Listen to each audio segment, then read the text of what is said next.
সাবেক প্রধান বিচারপতি এস.কে সিনহার ব্যাংক হিসেবে ৪ কোটি টাকা স্থানান্তরের বিষয়ে তদন্ত করতে ফার্মার্স ব্যাংকের সাবেক এমডি সহ ৬ কর্মকর্তাকে দুদকে তলব। টাকাটা কিভাবে গেছে, কেন গেছে, আর অ্যাকাউন্টে যাচ্ছে, এটা অনুসন্ধান শেষ না হওয়া পর্যন্ত আমরা বলতে পারবো না। সিনহার কাজে নষ্ট হয়েছে বিচার বিভাগের ভাবমূর্তি। প্রাক্তন প্রধান বিচারপতি হয়ে এনাদের সম্বন্ধে কোন রকম কটু মন্তব্য করা এটা খুবই অগ্রহণযোগ্য। দেখছিলেন প্রধান শিরোনাম। রাত ১১টার সময়ের সঙ্গে আছি আমি মিজানুর রহমান কবির এবং আমি জাফর সাদিক। এবার অন্যান্য শীর্ষ সংবাদ। সব দলের অংশগ্রহণে আসন্ন সংসদ নির্বাচন অনুষ্ঠানে কাজ করছে সরকার। ব্রিটিশ পররাষ্ট্রমন্ত্রীর সঙ্গে বৈঠকে প্রধানমন্ত্রী। বিএনপির সমাবেশ দুদিন পিছিয়ে ২৯ সেপ্টেম্বর জানালেন রিজভী। একই দিনে ১৪ দলের পূর্ব ঘোষিত কর্মসূচি থাকায় মাঠে থাকার ঘোষণা নাসিমের। নির্বাচনকালীন সরকার নিয়ে মতবিরোধ জাতীয় ঐক্য প্রক্রিয়ায়। আওয়ামী লীগ সরকারের অধীনে নির্বাচনে যেতে আপত্তি নেই ডক্টর কামাল সহ বেশ কয়েকজনের, অনেকে ঘোর বিরোধী। এবং জিয়া চ্যারিটেবল মামলার শুনানিতে ছিলেন না বেগম জিয়ার আইনজীবীরা, ক্ষুব্ধ আদালত। দুদক বলছে কাল অনুপস্থিত থাকলে আবেদন করা হবে বিচার কাজ সমাপ্তের।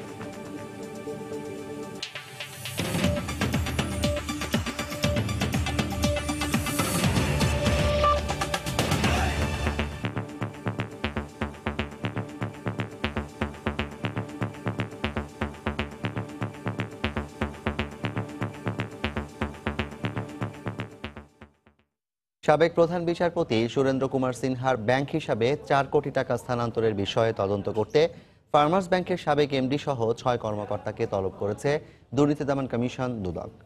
আগামীকাল সকাল ১০টায় তাদের দুদকে হাজির হতে বলা হয়েছে। এদিকে বিচারপতি সিনহা নিজের লেখা বইয়ে সহকর্মী বিচারকদের সম্পর্কে যে মন্তব্য করেছেন তাতে বিচার বিভাগের ভাবমূর্তি নষ্ট হয়েছে বলে মন্তব্য করেছেন attorney general advocate Mahbub Alam. Khan Mohammad রুমেলের report. ৪ কোটি টাকা দুইজনের নামে, কথিত ব্যবসায়ীর নামে ঋণ ক্রিয়েট করা হয়েছে এবং সে টাকা অন্য কোনো অ্যাকাউন্টে গেছে। সেই অ্যাকাউন্ট থেকে আবার বিভিন্নভাবে বিভিন্ন জায়গায় গেছে। অনুসন্ধান করছি কি করছি না সেই প্রশ্নের জবাব আমি এখন দিব না আপনাদেরকে। সাবেক প্রধান বিচারপতি সুরেন্দ্র কুমার সিনহার দুর্নীতির অভিযোগের বিষয়ে সোমবার এভাবেই গণমাধ্যমের সামনে সংস্থার অবস্থান তুলে ধরেন দুর্নীতি দমন কমিশনের চেয়ারম্যান। কিন্তু ওই দিনই যুক্তরাষ্ট্রের নিউ জার্সিতে ভাইয়ের নামে বিচারপতি সিনহার বাড়ি কেনার কথা উঠে আসে গণমাধ্যমে। সাবেক প্রধান বিচারপতি নিজ ভাইয়ের নামে এই বাড়িটি কিনেছেন। এর একদিনের মাথায় এস.কে সিনহার দুর্নীতির অভিযোগের তদন্তের ঘোষণা দেয় দুদক। ২০১৬ সালের ৬ নভেম্বর নিরঞ্জন চন্দ্র সাহা ও শাহজাহান নামে দুজন ব্যক্তি ফার্মার্স ব্যাংকের গুলশান শাখায় আলাদা দুটি ঋণ অ্যাকাউন্ট খোলেন, যাতে ঠিকানা ব্যবহার করা হয় তৎকালীন প্রধান বিচারপতি সুরেন্দ্র কুমার সিনহার উত্তরার বাসার। এর দুদিন পর ৮ই নভেম্বর ওই ব্যাংক হিসাবের বিপরীতে সুরেন্দ্র কুমার সিনহা ৪ কোটি টাকার আলাদা দুটি পে অর্ডার পাঠান, যা তার বেতন অ্যাকাউন্টে জমা করার নির্দেশ দেওয়া হয়। সেই সময়কার ফার্মার্স ব্যাংকের গুলশান শাখার সংশ্লিষ্ট কর্মকর্তা ও ব্যাংকের তৎকালীন ব্যবস্থাপনা পরিচালককে সে ব্যাপারে জিজ্ঞাসাবাদের জন্যই তলব করেছে দুদক। জালিয়াতির মাধ্যমে ফার্মার্স ব্যাংকের ৪ কোটি টাকা ঋণ অনুমোদন করিয়ে ভিন্ন ব্যক্তির নামে স্থানান্তর দেখিয়ে আত্মসাৎ এবং মানি লন্ডারিং এর অভিযোগে ফার্মার্স ব্যাংকের তৎকালীন এমডি এ.কে.এম. শামীম সহ ৬ ব্যাংক কর্মকর্তাকে আগামী ২৬ সেপ্টেম্বর তলব করেছে দুর্নীতি দমন কমিশন। টাকাটা আর অ্যাকাউন্টে যাচ্ছে, এটাই তো অনুসন্ধানের বিষয়। কিভাবে গেছে, কেন গেছে। এদিকে সাবেক বিচারপতি সুরেন্দ্র কুমার সিনহা তার লেখা বইয়ে অন্য বিচারকদের নিয়ে যে মন্তব্য করেছেন তাতে বিচার বিভাগের ভাবমূর্তি নষ্ট হয়েছে বলে মন্তব্য করেছেন অ্যাটর্নি জেনারেল মাহবুব আলম। প্রাক্তন প্রধান বিচারপতি হয়ে ওনার সঙ্গে যারা বিচার কার্যে অংশগ্রহণ করেছেন এনাদের সম্বন্ধে কোন রকম কটু মন্তব্য করা এবং নানা রকম বাজে কথা বলা এটা খুবই অগ্রহণযোগ্য এবং এই কাজটা করে উনি নিজেই বিচার বিভাগের ভাবমূর্তি নষ্ট করছেন। বিচারপতি সিনহা যুক্তরাষ্ট্রের নিউ জার্সিতে তার ভাই অনন্ত কুমার সিনহার নামে 2 কোটি 30 লাখ টাকা একটি বাড়ি কিনেছেন বলে সম্প্রতি গণমাধ্যমে রিপোর্ট হয়েছে। খান মোহাম্মদ রুমেল, সময় সংবাদ, ঢাকা। সব দলের অংশগ্রহণে আসন্ন সংসদ নির্বাচন অনুষ্ঠানে কাজ করছে সরকার। ব্রিটিশ পররাষ্ট্রমন্ত্রীকে এই কথা আশ্বস্ত করেছেন প্রধানমন্ত্রী শেখ হাসিনা। সোমবার সকালে জাতিসংঘ সদর দপ্তরের দ্বিপক্ষীয় বৈঠক কক্ষে যুক্তরাজ্যের পররাষ্ট্র কমনওয়েলথ বিষয়ক মন্ত্রী জেরেমি হান্টের সঙ্গে বৈঠক অনুষ্ঠিত হয়। ওই বৈঠকে প্রধানমন্ত্রী শেখ হাসিনা ব্রিটিশ পররাষ্ট্রমন্ত্রীকে বলেন, সরকার চায় আগামী নির্বাচন অবাধ ও সুষ্ঠু হবে এবং সব রাজনৈতিক দল এতে অংশগ্রহণ করবে। ওই বৈঠকে রোহিঙ্গাদের সাময়িক সময়ের জন্য ভাষাঞ্চর দ্বীপে স্থানান্তর ও নিরাপদে মিয়ানমারে ফেরত পাঠানোর বিষয়ে যুক্তরাজ্যের সহযোগিতা কামনা করেন প্রধানমন্ত্রী।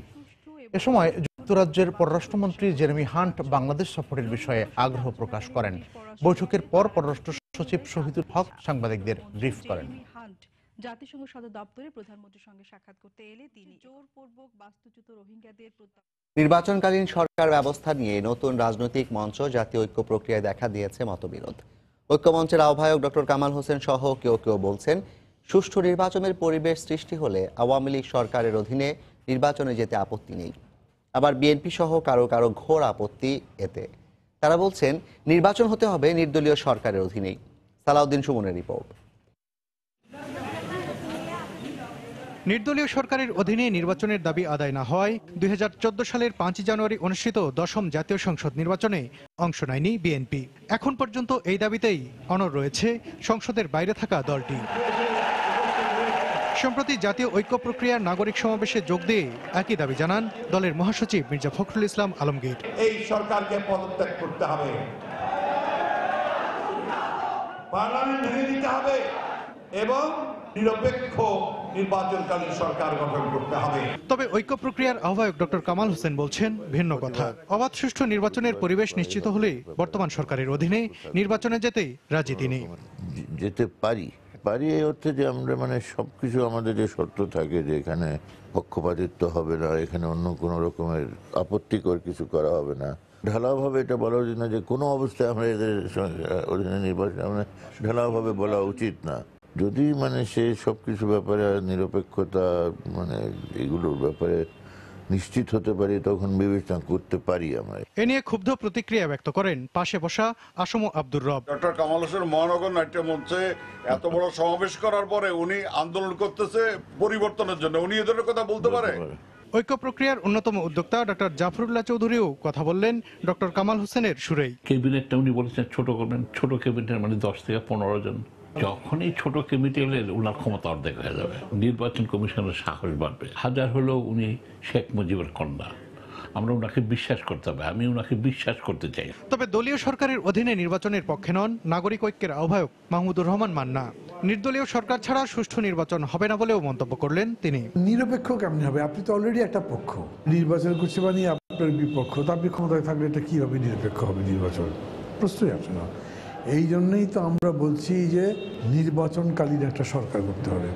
বিএনপির স্থায়ী কমিটির এই সদস্য বলছেন, সুষ্ঠু নির্বাচন নয়, বর্তমান সরকার জোর করে ক্ষমতায় যাওয়ার পরিকল্পনা করছে।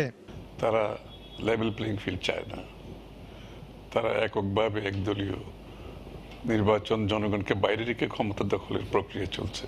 বেগম জিয়ার কারামুক্তি ও নির্দলীয় সরকারের অধীনে নির্বাচনের দাবি থেকে বিএনপি কখনোই সরে আসবে না বলেও জানান দলের এই শীর্ষ নেতা।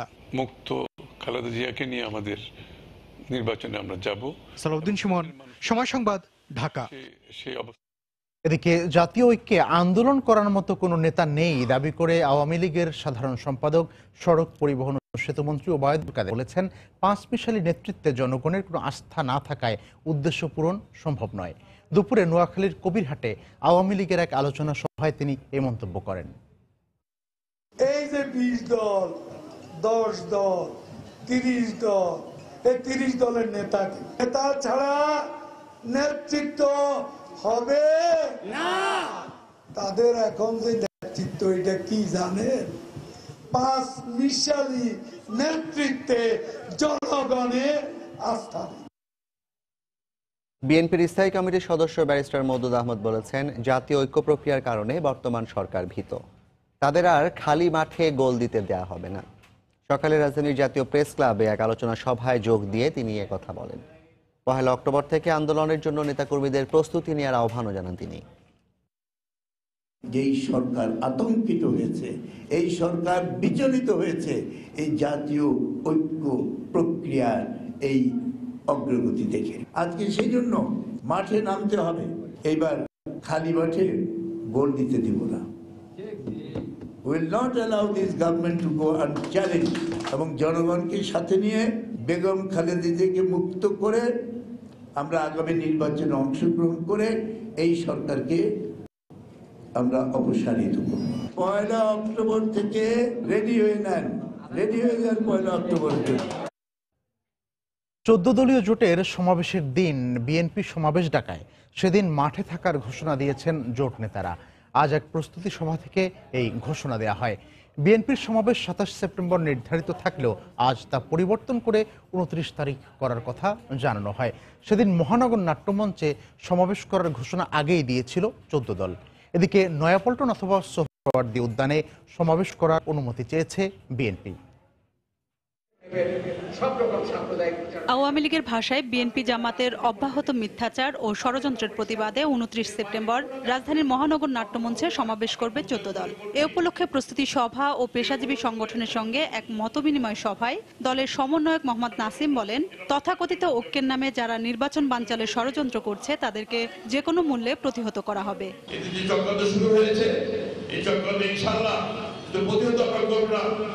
বাংলাদেশের প্রতি জমি জিতে এদের লড়াইকে প্রতিরোধ করবে ইনশাআল্লাহ দৃঢ় আমরা করছি। বিএনপি জামাত জোট যারা 71 খাতকে আশ্রয় দিয়েছে, প্রশ্রয় দিয়েছে, বৌদ্ধের বিরুদ্ধে প্রশ্রয় দিয়েছে, সাম্প্রদায়িক শক্তির প্রশ্রয় দিয়েছে, তাদেরকে কোনো ছাড় দেওয়া হবে না। এদিকে বিএনপির সিনিয়র যুগ্ম মহাসচিব রুহুল কবির রিজভী সংবাদ সম্মেলনে ঘোষণা দিয়েছেন, তাদের পূর্ব ঘোষিত জনসমাবেশ 2 দিন পিছিয়ে 27 সেপ্টেম্বরের পরিবর্তে 29 সেপ্টেম্বর সোহরাওয়ার্দী উদ্যানে অনুষ্ঠিত হবে। জনসভার কর্মসূচি সফলভাবে সাফল্যমণ্ডিত করার জন্য আমাদের দলের নেতাকর্মী, অঙ্গ সংগঠনগুলো, বিএনপির বিভিন্ন ইউনিট তারা পুরোদমে কাজ করছে। আমরা আশা করছি বাংলাদেশ জাতীয়তাবাদী দলের 29 সেপ্টেম্বর শনিবারের জনসভাটি সাফল্যমণ্ডিত হবে। একই দিনে দুদলের নির্বাচনী সমাবেশ, একই সঙ্গে দুদলই চাই ব্যাপক জনসমাগম ঘটাতে। তবে এখন অপেক্ষা ডিএমপির অনুমতি। রোজিনা রোজি, সময় সংবাদ, ঢাকা। স্বাধীনতা বিরোধী কোনো দল বা ব্যক্তিকে শরিক রাখলে বিএনপিকে জাতীয় ঐক্যে না রাখার আহ্বান জানিয়েছে বিকল্পধারা। রাতে রাজধানীর বাড়িধারায় জাতীয় ঐক্য প্রক্রিয়া এগিয়ে নিতে সমমনা দলগুলোর সভা শেষে দলটির পক্ষ থেকে একথা জানানো হয়। এর আগে জাতীয় ঐক্য প্রক্রিয়ার অগ্রগতি নিয়ে কথা বলেন যুক্তফ্রন্টের সভাপতি ডাক্তার AQM বদরুদ্দোজা চৌধুরী। স্বাধীনতার পক্ষের শক্তি নিয়ে জাতীয় ঐক্যের প্রক্রিয়া এগিয়ে চলেছে জানিয়ে তিনি বলেন, 30 সেপ্টেম্বর ময়মনসিংহে সমাবেশের মধ্য দিয়ে মাঠে নামবে জাতীয় ঐক্য প্রক্রিয়ার সদস্যরা। আমরা বলতে চাই, স্বাধীনতা বিরোধী কোনো দল বা ব্যক্তিকে শরিক রাখলে বিএনপিকে জাতীয় ঐক্য প্রক্রিয়ায় সম্পৃক্ত করার ব্যাপারে আমাদের আপত্তি রয়েছে। স্বাধীনতা বিরোধী দল বা ব্যক্তির সাথে সকল সম্পর্ক ছিন্ন করার ঘোষণা না দেওয়া পর্যন্ত বিএনপিকে জাতীয় ঐক্য প্রক্রিয়ায় সম্পৃক্ত না করবার জন্য আমরা আহ্বান জানাচ্ছি। বিএনপির প্রস্তাবনা অনুসারে আমরা 29 তারিখের পরেই লিয়াজো কমিটি করব। এই প্রস্তাবনা বিএনপির তরফ থেকে এসছে, আমরা সবাই ব্যাপারে একমত হয়েছি। আমরা আশা করি যে ভবিষ্যতে আমরা যেভাবে কল্পনা করি সেইভাবে জাতীয় ঐক্য প্রতিষ্ঠিত হবে। আর অন্যান্য দল যারা আছেন, যারা এই গণতান্ত্রিক শক্তির সপক্ষে, যারাই ভবিষ্যতে আর স্বেচ্ছাচারী সরকার চান না, আর সুন্দর দেশপ্রেমিক সরকার চান, জনগণের সরকার চান, তারা সবাই আমরা ঐক্যবদ্ধ হতে পারবো। রাত 11টার সময়ে আরো থাকছে ঢাকায় পুষ্টি চাল বিতরণ শুরু। মানুষের খাদ্য চাহিদা পূরণের পর এবার পুষ্টিকর খাবারের দিকে নজর দিয়েছে সরকার, জানালেন খাদ্যমন্ত্রী।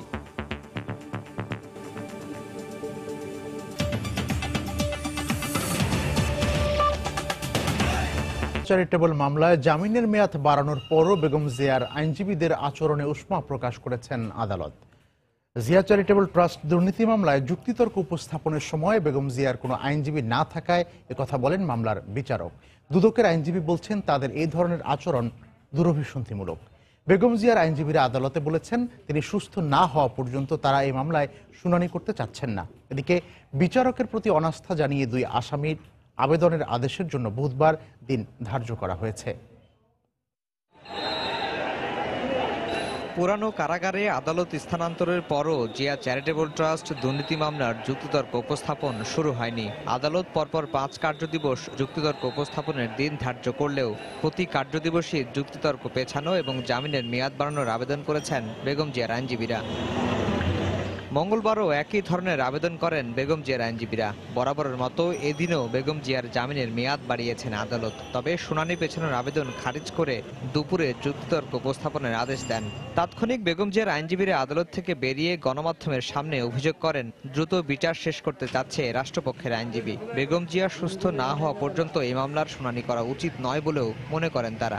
বেগম খালেদা জিয়া জেলখানায় আছে আপনার নির্দেশে, সুতরাং আপনি এই বিচার ব্যবস্থা সামনে কোনোভাবেই অগ্রসর করতে পারবেন না যতক্ষণ পর্যন্ত আপনি বেগম খালেদা জিয়াকে আদালতে উপস্থিত না করেন। প্রসিকিউশনের তাড়াহুড়ার কারণে এই মামলা তাড়াতাড়ি কোনো কারণে নিষ্পত্তি করতে চান, সেটা আইনসম্মত হবে না।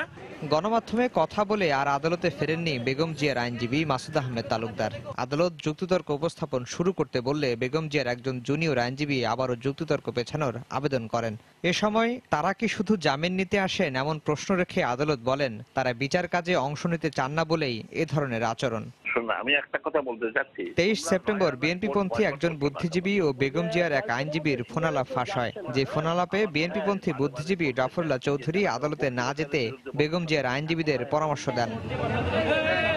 দুদকের আইনজীবী বলছেন বেগম জিয়ার আইনজীবীদের আচরণ দুরভিসন্ধিমূলক। বুধবারও যদি তারা আদালতে যুক্তিতর্ক উপস্থাপন না করে তাহলে এই মামলার রায়ের দিন ধার্যের আবেদন করা হবে। মাননীয় আদালত আজকে বিস্ময় প্রকাশ করেছেন যে তার জামিন মেয়াদ বৃদ্ধি করার জন্য অথবা আদালতে তার যে সমস্ত সুযোগ সুবিধার দরকার সে সম্পর্কে আপনারা বক্তব্য দেন, কিন্তু মামলা করার যখন প্রয়োজন হয় তখন তারা মামলা করেন না।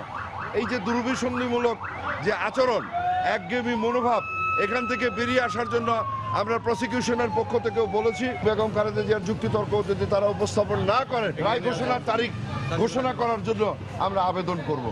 এদিকে বিচারকের প্রতি অনাস্থা জানিয়ে এই মামলার অপর দুই আসামি জিয়াউল হক মুন্না ও মনিরুল ইসলাম খানের আবেদনের আদেশের দিন পিছিয়ে বুধবার ধার্য করেছেন আদালত। আফজাল হোসেন, সময় সংবাদ, ঢাকা। বিশেষায়িত হাসপাতালে বেগম খালেদা জিয়ার চিকিৎসার নির্দেশনা চেয়ে করা রিটের শুনানি 1 অক্টোবর পর্যন্ত মুলতবি করেছেন উচ্চ আদালত। সকালে উভয় পক্ষের শুনানি শেষে বিচারপতি শেখ হাসান আরিফ ও বিচারপতি আহমেদ সোহেলের সমন্বয়ে গঠিত বেঞ্চ নতুন এ তারিখ ধার্য করেন। বেগম জিয়ার পক্ষে শুনানি করেন সিনিয়র আইনজীবী এজে মোহাম্মদ আলী। এর আগে গত 9 সেপ্টেম্বর বিশেষায়িত কোনো হাসপাতালে বেগম জিয়ার চিকিৎসার নির্দেশনা চেয়ে আদালতে রিট দায়ের করা হয়। রিটে কারা কর্তৃপক্ষকে এ ব্যাপারে পদক্ষেপ নিতে নির্দেশনা চাওয়া হয়। এদিকে সাজাপ্রাপ্ত কোনো আসামির বেসরকারি বিশেষায়িত হাসপাতালে চিকিৎসার কোনো বিধান নেই জানিয়েছেন অ্যাটর্নি জেনারেল মাহবুবে আলম।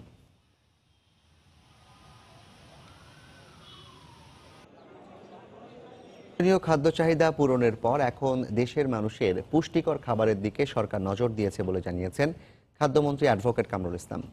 সকালে কেরানীগঞ্জে সরকারের খাদ্য বান্ধব কর্মসূচির আওতায় পুষ্টি চাল বিতরণের উদ্বোধনী অনুষ্ঠানে এই কথা বলেন মন্ত্রী।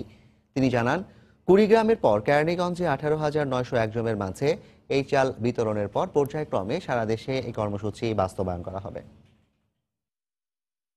ভিটামিন এ, বি1, বি12, আয়রন ও জিঙ্কের সমন্বয়ে তৈরি পুষ্টি চাল প্রতি 100টি চালের সঙ্গে একটি পুষ্টি কণা মিশিয়ে পুষ্টি সমৃদ্ধ চালে রূপান্তর করা যায়। সমাজের দরিদ্র ও হতদরিদ্র মানুষ যাদের ফলমূল বা পুষ্টিকর খাবার কেনার সামর্থ্য নেই তাদের জন্য এই চাল হতে পারে প্রয়োজনীয় পুষ্টির অনন্য আধার। সরকারের খাদ্যবান্ধব কর্মসূচির অংশ হিসেবে সকালে চাল বিতরণ করা হয় কেরানীগঞ্জে। এর আগে খাদ্যমন্ত্রী বলেন, গরিব মানুষের চাহিদা পূরণের পর এখন তাদের পুষ্টি নিশ্চিতে কাজ করছে সরকার। 8টি উপজেলায় এই কর্মসূচির আওতা বাড়ানো হয়েছে। ঢাকার এই কেরানীগঞ্জ শহর 30 কেজি করে চাল 50 লক্ষ পরিবারকে দেওয়ার অর্থ হচ্ছে আমরা যদি একটি পরিবারের 5 জন সদস্য থাকে 2.5 কোটি মানুষ এই সুবিধাটা ভোগ করছে। গত এপ্রিলে কুড়িগ্রাম জেলায় শুরু হয় এই কার্যক্রম। মন্ত্রী বলছেন, পর্যায়ক্রমে পুষ্টি চাল বিতরণ করা হবে সারা দেশে। খাদ্যের স্বয়ংসম্পূর্ণতা অর্জন করার পর জনগণের খাদ্য নিরাপত্তার বিধান করার পরই মাননীয় প্রধানমন্ত্রীর যেই কাজটা হাত দিয়েছেন, সাধারণ মানুষকে নিরাপদ খাদ্য প্রাপ্তির যে সাংবিধানিক অধিকার সেটা নিশ্চয়তা করার ব্যবস্থা করা এবং পুষ্টি অভাবে মানুষ যে দুঃখে দুঃখে অনেক নিরন্ন মানুষ, গরিব মানুষ পুষ্টিকর খাদ্য জায়গা খেতে পারে না, তাদের যে কষ্ট হয় সেটা দূরীকরণের জন্য আজকে পুষ্টি চাল বিতরণের কর্মসূচিও আমরা গ্রহণ করেছি। এদিকে মাত্র 10 টাকা কেজি দরে এমন চাল পেয়ে খুশি স্থানীয় দরিদ্র মানুষেরা। সরকারের এই উদ্যোগকে সাধুবাদ জানিয়েছেন তারা। ঠিক মতো তো পুষ্টি খাবার আমরা খাইতে পারি না, এই ভাত খাওয়াইলে বলে পুষ্টি হইব, তাহলে খুশি না, অনেকই খুশি। আমি খুব সুবিধা হয়েছে, অনেকটা আমার জান বাঁচছে। আমরা চাই এটা সফল হোক, সরকারের কাছে আমরা এই আবেদন, সবাই যিনি সুখী থাকে। মন্ত্রী জানান, খোলা বাজারে যাতে পুষ্টি চাল সহজলভ্য হয় সেই উদ্যোগ নিয়েছে সরকার। আতিকুর রহমান তমাল, সময় সংবাদ, ঢাকা। ঢাকা শহরের প্রতিটি মানুষ যখন পরিচ্ছন্ন নগরী গড়ে তোলার বিষয়ে সচেতন হবে, তখনই পরিচ্ছন্নতা বিষয়ে ঢাকা শহরের বিশ্ব রেকর্ড অর্থবহ হবে বলে মন্তব্য করেছেন ঢাকা দক্ষিণ সিটি কর্পোরেশনের মেয়র সাইদ খোকন। সকালে নগর ভবনে সংবাদ সম্মেলনে তিনি একথা বলেন। এই বিশ্ব রেকর্ড তখনই অর্থবহ হবে যখন আমরা সত্যিকারভাবে ঢাকাবাসীকে একটি পরিচ্ছন্ন নগরী নিশ্চিতভাবে উপহার দিতে পারব, আমাদের জন্যে এবং আমাদের আগামী প্রজন্মের জন্য। আসুন আমরা সবাই মিলে আমাদের এই শহরকে একটি পরিচ্ছন্ন নগরী হিসেবে বিশ্বের মানচিত্রে স্থান করে দিই। একজন মেয়র এই কোটি মানুষের শহরকে কোনোভাবে পরিচ্ছন্ন নগরী হিসেবে গড়ে তোলা সম্ভব হবে না যতক্ষণ না পর্যন্ত আমাদের প্রতিটি নাগরিক নিজেকে একজন মেয়রের ভূমিকায় অবতীর্ণ না করবে।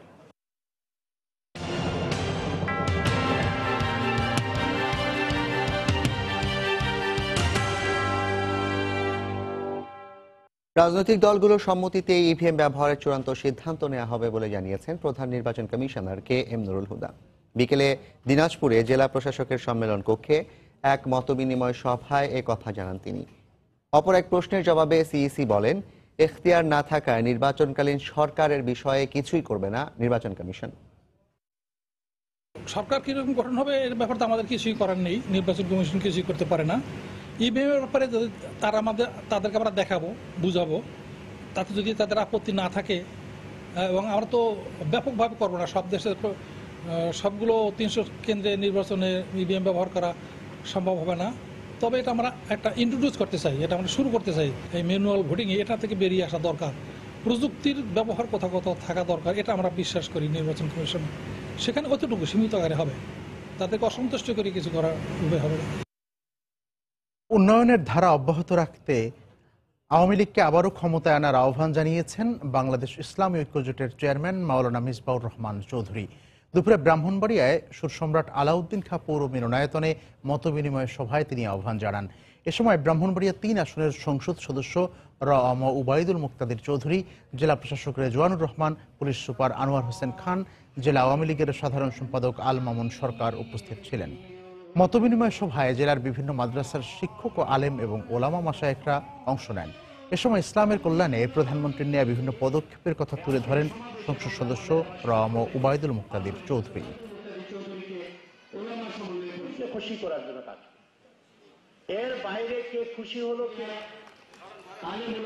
15 কার্যদিবসের মধ্যে বেসরকারি হাসপাতাল ক্লিনিকে সেবার মূল্য তালিকা টানানোর নির্দেশ দিলেও গত 1.5 মাসও তা কার্যকর করতে পারেনি কর্তৃপক্ষ।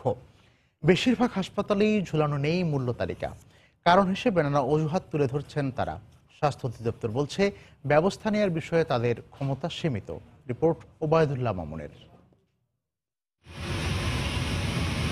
গত 24 জুলাই উচ্চ আদালত দেশের সব বেসরকারি হাসপাতাল, ক্লিনিক, ডায়াগনস্টিক সেন্টারে সেবা ও মূল্য তালিকা ঝুলানোর নির্দেশ দেয়। আর তা বাস্তবায়নে স্বাস্থ্য অধিদপ্তর, বিএমডিসি, ডিএমপি, র্যাবের নির্বাহী ম্যাজিস্ট্রেটকে নির্দেশ দেওয়া হয়। কিন্তু গত 1.5 মাসেও তা বাস্তবায়নে কোনো কার্যকর উদ্যোগ নিতে পারেনি সরকারের সংশ্লিষ্ট প্রতিষ্ঠানগুলো। ঢাকার অধিকাংশ বেসরকারি হাসপাতাল, ক্লিনিকে ঝুলানো নেই সেবা ও মূল্য তালিকা। আর যেসব হাসপাতালে ঝুলানো আছে তাও আবার দৃষ্টির বাইরে, অথচ হাসপাতালের সম্মুখ ভাগে ঝুলানোর নির্দেশ আদালতের। বেসরকারি হাসপাতালগুলো বলছে তারা নির্ধারিত সময়ে আদালতের নির্দেশ পাননি। যখন হাইকোর্ট নির্দেশনা দেয় তখন কিন্তু সরাসরি আমরা পাই না, সেটা ডিজি হেলথে যায়, ডিজি হেলথের মাধ্যমে আসে। সেই ক্ষেত্রে দেখা যায় যে তারা 15 দিনের মধ্যে এটা ডিসপ্লে করতে পারে, অথচ আমরা এই চিঠিটা হাতে পেতে পেতে প্রায় 1 মাসও অনেক সময় পার হয়ে যায়। সেই ক্ষেত্রে আমরা একটা বিড়ম্বনার মধ্যে পড়ে যাই। হাসপাতালে মূল্য তালিকা ঝুলানো থাকলে রোগীদের প্রতারণা হওয়ার সম্ভাবনা কম বলে মনে করছেন রোগী ও তাদের স্বজনরা। ঝুলানো থাকলে সুবিধা এইটাই যে আমাদের সাধ্য মতো আমরা সুবিধা মতো কাজটা করতে পারি। বড় করে তালিকাটা থাকলে যাতে আমাদের কারোর সাহায্য না লাগে আর কি। টেস্টের যে তালিকাটা এটা তো সরকার দিয়ে দিছে, কিন্তু ওনারা মনে করেন মূল্য তালিকা রিসিপশন এটা বসায় নাই। তো এখন কোনটার কত প্রাইস রাখতেছে এটা তো আমাদের জানা নাই। আদালতের এই নির্দেশ কতটা বাস্তবায়ন করতে পেরেছে স্বাস্থ্য অধিদপ্তর? তারা বলছেন, পত্রিকায় বিজ্ঞপ্তি দিয়ে হাসপাতালগুলোকে অবহিত করছেন, আর সতর্ক করা ছাড়া স্বাস্থ্য অধিদপ্তরের কিছু করার নেই। সবেমাত্র শুরু হয়েছে, তো একটু সময় দিতে হবে, নতুন একটা প্রসেস, মানুষকে অভ্যস্ত করতে হবে। আমাদের শুধু একটা ব্যবস্থা আছে, আমরা নোটিশ করতে পারি। তবে আদালতের নির্দেশ বাস্তবায়ন করতে আরো সময় লাগবে বলেও জানান তিনি। জানি না। ওবায়দুল্লাহ মামুন, সময় সংবাদ, ঢাকা। মাদক সেবনের তথ্য গোপন করে প্রধানমন্ত্রীর ফ্লাইটে ডিউটি করার চেষ্টার দায়ে কেবিন ক্রু মাসুমা মুফতিকে সাময়িক বরখাস্ত করেছে বিমান বাংলাদেশ এয়ারলাইন্স। এই ঘটনায় 2 সদস্যের একটি তদন্ত কমিটিও গঠন করা হয়েছে বলে জানান বাংলাদেশ বিমানের গণসংযোগ বিভাগের মহাব্যবস্থাপক শাকিল মেরাজ। এদিকে হোটেল সোনারগাঁওয়ে পর্যটন মেলার সংবাদ সম্মেলনে বেসামরিক বিমান পরিবহন ও পর্যটন মন্ত্রী শাহজাহান কামালও এ বিষয়ে ব্যবস্থা নেওয়ার কথা জানান। এর আগে মাসুদা ও বিমানের ফ্লাইট সার্ভিসের ডিজিএম নুরুজ্জামানকে গ্রাউন্ডেড করে কর্তৃপক্ষ। ঘটনার দিন আমাদের ভিভিআইপি ফ্লাইট পরিচালনার দায়িত্বে নিয়োজিত ক্রুদের ডোপ টেস্ট করার সময় একটি ক্রুর রেজাল্ট পজিটিভ আসে। আমরা সঙ্গে সঙ্গে তাকে সেই ডিউটি থেকে তাকে অব্যাহতি দিয়ে তাকে গ্রাউন্ডেড করা হয়, পরবর্তীতে তাকে সাসপেন্ড করেছে। এছাড়া এই ঘটনার বিষয়টি গোপন করার দায়ে ডিজিএম ফ্লাইট সার্ভিস তাকে শোকজ করা হয়েছে এবং তাকেও গ্রাউন্ডেড করা হয়েছে। সংশ্লিষ্ট ক্রুদের বিরুদ্ধে বিভাগীয় তদন্ত শুরু হয়েছে, তাকে সাসপেন্ড করা হয়েছে এবং এটা তদন্ত সাপেক্ষে আছে। বিশ্ব বাণিজ্যে বাংলাদেশ ভারত একসঙ্গে কাজ করবে বলে জানিয়েছে ভারতের কেন্দ্রীয় বাণিজ্য শিল্প বেসামরিক বিমানমন্ত্রী সুরেশ প্রভাকর প্রভু। গত 3 বছরে বাংলাদেশের সঙ্গে রেল যোগাযোগের যে উন্নয়ন হয়েছে তা ভারতের স্বাধীনতার 70 বছরেও হয়নি বলেও মন্তব্য করেন তিনি। দুপুরে ভোলার বাংলা বাজারে ফাতেমা খানম কলেজ মিলনায়তনে বাণিজ্য বিষয়ক এক মতবিনিময় সভায় একথা বলেন ভারতীয় মন্ত্রী। এ সময় বাংলাদেশের বাণিজ্যমন্ত্রী তোফায়েল আহমেদ, ভারতীয় high commissioner Harsh Vardhan Shringla, Bhola chamber of কমার্সের সভাপতি আব্দুল মমিন টুলু বক্তব্য দেন। অনুষ্ঠানে বাংলাদেশ ভারতের বাণিজ্য মন্ত্রণালয়ের ঊর্ধ্বতন কর্মকর্তারাও উপস্থিত ছিলেন। এ সময় শিগগিরই ভোলায় 225 মেগাওয়াট বিদ্যুৎ কেন্দ্র নির্মাণের বিষয়ে আশা প্রকাশ করেন সুরেশ প্রভাকর প্রভু। অনুষ্ঠানে বাংলাদেশের পোশাক শিল্পকে এগিয়ে নিতে ভারতের বিভিন্ন সহযোগিতার জন্য কৃতজ্ঞতা জানান বাণিজ্যমন্ত্রী তোফায়েল আহমেদ।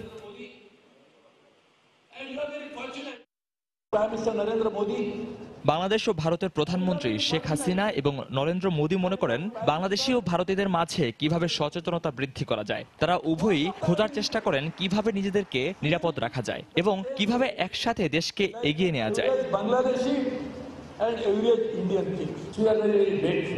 আমরা সবসময় যে কোনো বড় বিষয় আলোচনার মাধ্যমে সমাধান করার চেষ্টা করি। তাদের দেওয়া সুযোগ বাংলাদেশের পোশাক শিল্পকে এগিয়ে নিতে সহযোগিতা করছে। এ পর্যায়ে শীর্ষ সংবাদ জানিয়ে দিচ্ছি আরেকবার। এসকে সিনহার ব্যাংক হিসাবে 4 কোটি টাকা স্থানান্তরের বিষয়ে তদন্তে ফার্মার্স ব্যাংকের 6 কর্মকর্তাকে দুদকে তলব। নষ্ট হয়েছে বিচার বিভাগের ভাবমূর্তি, মন্তব্য অ্যাটর্নি জেনারেলের। সব দলের অংশগ্রহণে আসন্ন সংসদ নির্বাচন অনুষ্ঠানে কাজ করছে সরকার, ব্রিটিশ পররাষ্ট্রমন্ত্রীর সঙ্গে বৈঠকে প্রধানমন্ত্রী। বিএনপির সমাবেশ 2 দিন পিছিয়ে 29 সেপ্টেম্বর, জানালেন রিজভী। একই দিনে 14 দলের পূর্ব ঘোষিত কর্মসূচি থাকায় মাঠে থাকার ঘোষণা নাসিমের। এবং জিয়া চ্যারিটেবল মামলার শুনানিতে ছিলেন না বেগম জিয়ার আইনজীবীরা, ক্ষুব্ধ আদালত। দুদক বলছে কাল অনুপস্থিত থাকলে আবেদন করা হবে বিচার কাজ সমাপ্তের।